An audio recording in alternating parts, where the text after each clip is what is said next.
おはようございます。日本経済新聞社ニューデリー支局の岩木と申します。本日お忙しい中、皆さんこうやって来ていただき本当にありがとうございました。30周年というですね、記念の会、皆さんとまた盛り上げていければというふうに思っております。どうぞよろしくお願いいたします。私ニューデリー支局というのは2回目でして、2011年から15年で、今回は2023年から入っております。で今日はユースさんとのインタラクションをやらせていただいてますけれども、先日11月の月でですね、ユースさんとバンダジオを2方でお会いしまして、ぜひ30回という記念の会にですね来ていただきたいという話をしまして、それで今回来ていただいて本当に嬉しく思っています。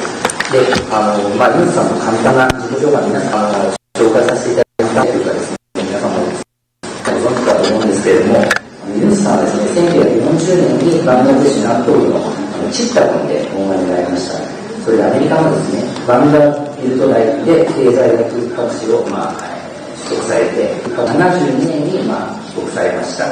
で、74年にですね、バングラデシュを襲った大飢饉がありまして、その時に大学の先生やられていたユースさんなんですけども、教室にいるんじゃないと、もう自分で一人で出るということを決めてですね、そういった時に見た貧困の貧困層向けの無担保での小口融資、プロジェクトというのをですね、その時の女性たちがたった27ドルの借金をですね背負って苦しんでいるのを見てですね、それで考えたということで、それがどんどん広まりまして、それで83年にグラミン銀行を設立されました。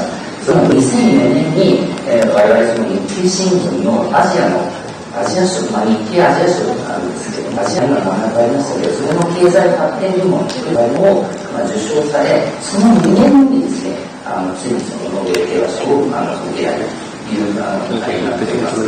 それでバングラデシュでは昨年8月に独裁職を務めた橋田前首相による国に対してですね、反政府運動というのがかなり強まりまして、それで橋田政権がかなりしました。その後にですね、もうユヌスさんしかいないだろうということで、学生たちがですね、ユヌスさんに直接電話をかけて、海外に行ったユヌスさんを口説いてですね、そういった今こうして施設にいらっしゃるということですね、社会今後のバングラデシュをすごく注目していると思います。そのバングラデシュからわざわざいらっしゃっていただいてですね、ユヌスさんの生の声ということはその貴重な機会だと思います。本日はどうもありがとうございます。では、ユヌスさんぜひ残場によろしくお願いいたします。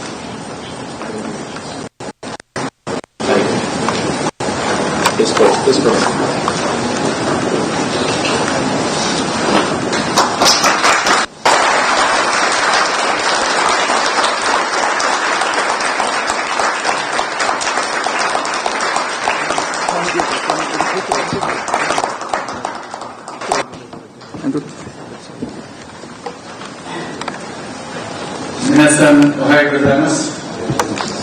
Good morning. I'm absolutely delighted that I could participate in this forum. Mr. Kusmishi Hasari, President and CEO of Nikkei Incorporation, esteemed leaders and friends from across Asia and the world, distinguished dignitaries, excellent.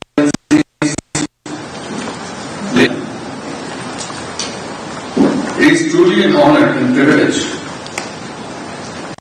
to address this gathering of such an inspiring group of global thinkers and decision makers in the Nikkei Forum 30th on Future of Asia. Nikkei Forum has over the years become a guiding light of dialogue, vision, and resolve for Asia's future. I thank Mr. Hassan and CEO of Nikkei Incorporation for inviting me to speak at this prestigious forum. Standing here today brings back some special memories to me. 20 years back, in 2004, they honored me with the Asia Prize. That was an extraordinary, meaningful moment in my life. Since then, I have always felt a personal connection with Japan. Over the years, I've been to Japan many times. Almost every year, I visited Japan. I worked with Japanese universities, met young people all across the country, and shared my ideas and my hopes. I'm deeply moved by how warmly the people of Japan have embraced me and my ideas of social business and microcredit. Excellencies, as we gather here today to reflect on the theme, Asian Challenges in a Turbulent World, I must say that the world is getting increasingly turbulent. A time of great uncertainty.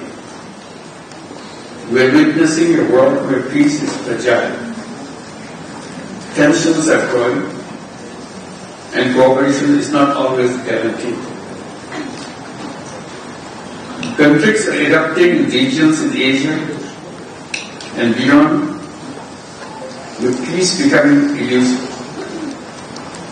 Wars and man-made conflicts are destroying the lives and livelihood of thousands of Ukrainians and people in Gaza and in countries in South and Southeast Asia.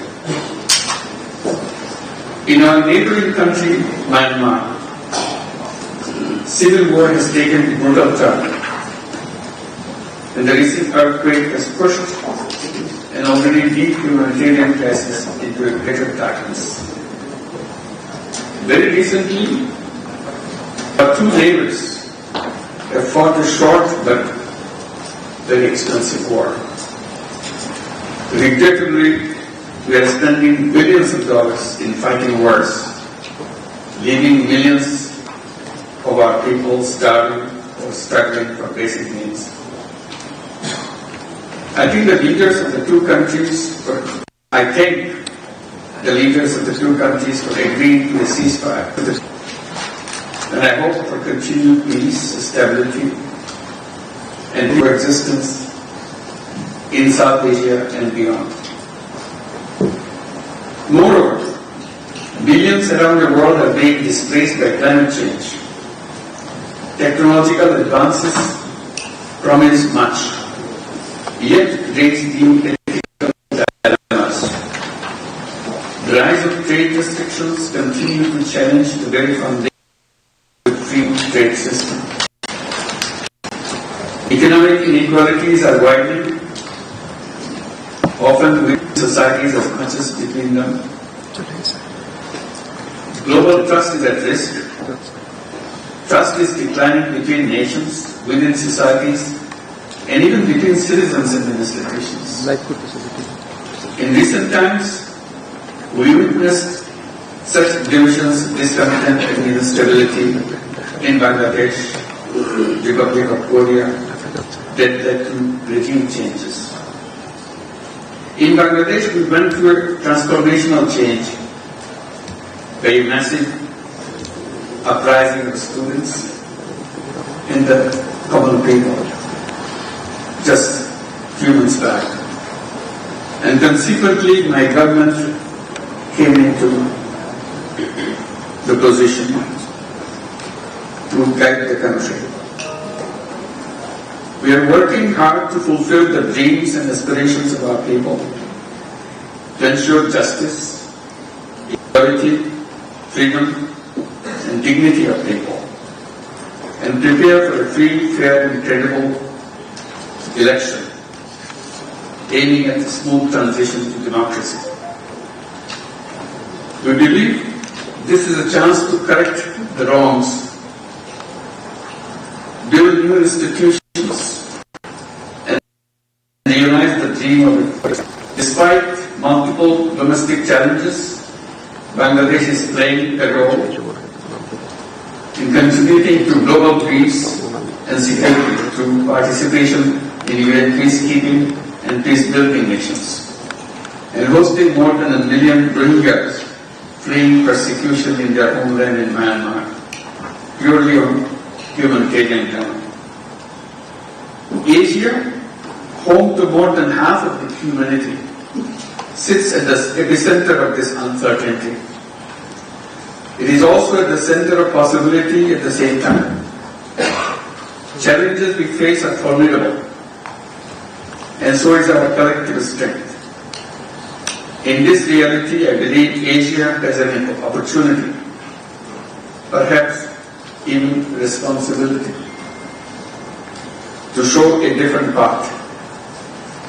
A path of peace, of dialogue, of inclusive growth.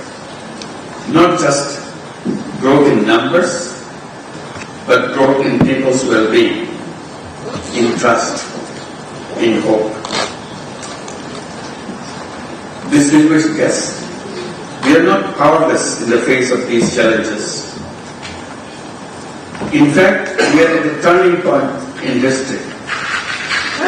The choices we make today will decide what kind of world we leave for our children and grandchildren. That is why we must come together, not just to discuss problems, but to shape solutions. Solutions that are inclusive, fair, and rooted in our shared humanity. I often have been saying, making money is happiness, but making all people happy is super happiness. We need to shift our focus from individual profits to collective well-being, from short-term gain to long-term vision. In my own country,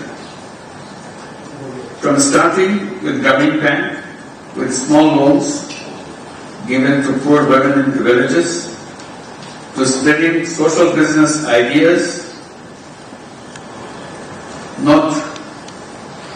social business ideas across the world, I have learned one thing very clearly. People are not born to suffer. People are born with unlimited potential. We just need to give them the right opportunities. That's where I come and present a simple idea of creating a world of 3 zeros. Zero poverty, zero unemployment, and zero net carbon emissions. This is not a dream. This is a direction. A goal we can all work together. Governments, businesses, universities, and individuals. To get there, we need a new kind of economy. One that is built not only on competition, but also on competition. Not just on consumption, but on care. This is where social business comes in. A business that solves problems, all problems, not just making profits for the persons. Ladies and gentlemen, as we look to the future, I believe Asian nations can work together even more closely to address shared challenges and unlock new opportunities for prosperity and better life. We need to build a clear path towards a shared future and shared prosperity. To this end, we have to work together. First, convert Asia's interdependence into cooperation. Asia's diversity of economies, cultures, and political systems is both a strength and is a test. Our fate are increasingly intertwined. A supply chain disruption in one country ripples across borders. Environmental degradation in one part of Asia affects rainfall patterns in another country. Political instability in one region impacts global energy and trade flows. Our job is to convert this interdependency into cooperation, not conflict. To invest in shared prosperity is not a zero-sum battle fix. Second, forge robust economic and technical cooperation. Asia needs a stronger and sustainable way to finance its development. Regional development banks, financial institutions should take lead in funding our growing needs. Asia is still one of the least connected regions in terms of trade. This lack of integration holds back investment and business opportunities. We must act now to improve trade partnerships across the region. Asia should build a strong technology ecosystem, one that is inclusive, fair, and sustainable. Third, promote inclusion, empowerment, and sustainability. We must not forget the billions who still live on the margins, disconnected from the opportunities, vulnerable to shocks. My life's work has shown that poverty is not created by the poor. It is created by the system, by locking doors for the poor people. We must redesign that system. The world we inherited was built on assumptions of trickle-down economics, centralized control, and the policy of wealth maximization. We need to build a new architecture, one that promotes inclusion, empowerment, sustainability at every level. This is where Asia can lead. Fourth, transform lives through investment in people. Let us invest not just in infrastructure and industrialization, but in people through education, health, social business, digital access, and so on. Let us embrace the idea that profit and purpose can coexist, and that social business can transform lives where traditional markets and governments exist. We need a pan-Asian green transition, driven by opportunities. Let us support renewable energy cooperatives, climate-smart agriculture, circular economies. Let us create platforms that allow grassroots innovators to scale across the borders. Sixth, tap the potential of youth and shift from job seekers to job creators. Half of Asia,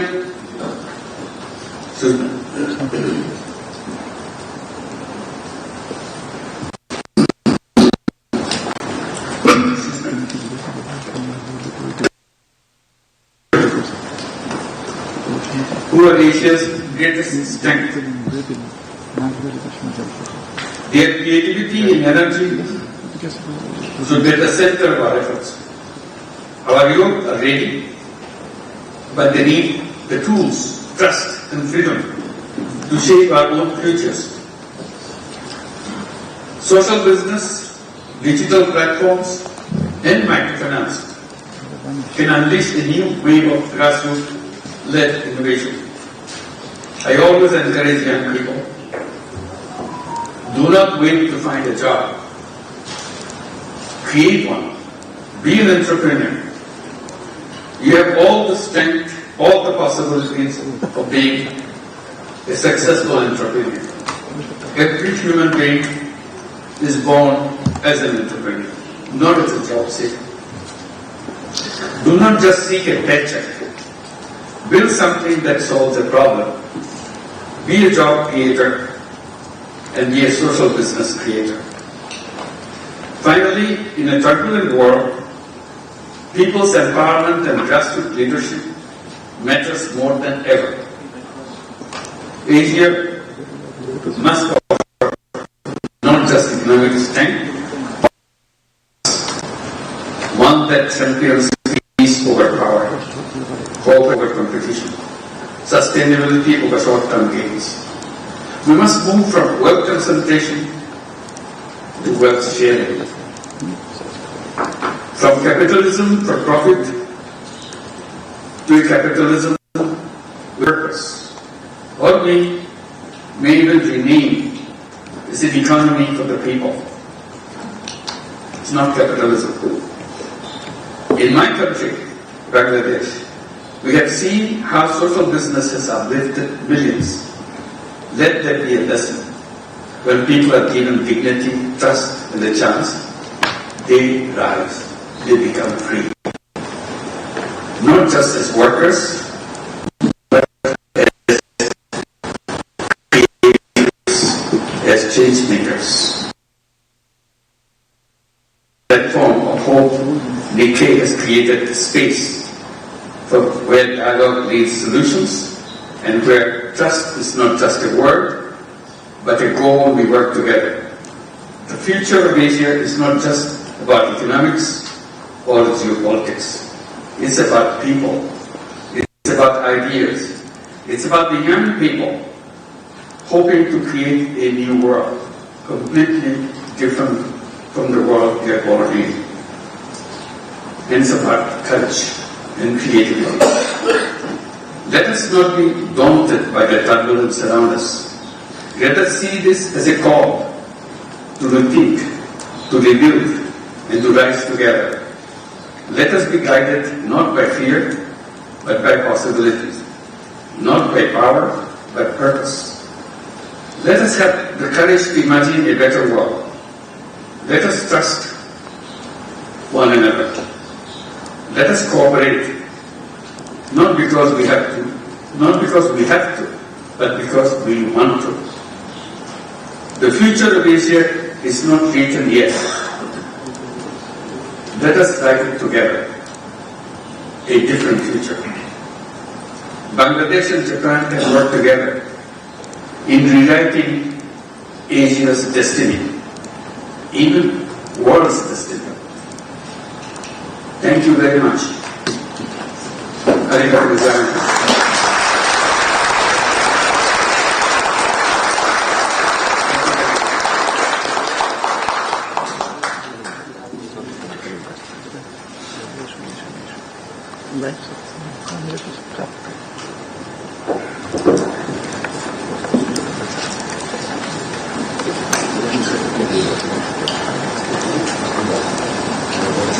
ありがとうございました。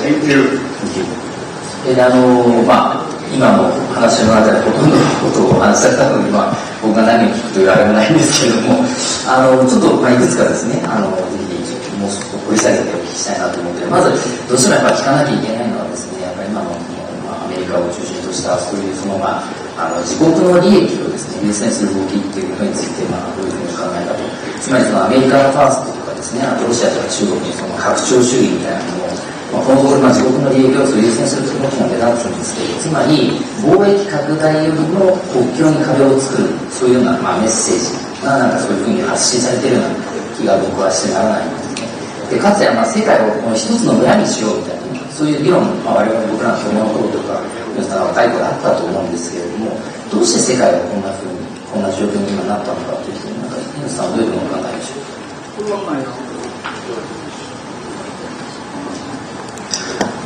We came to this situation because all the problems that we created for ourselves is our own creation.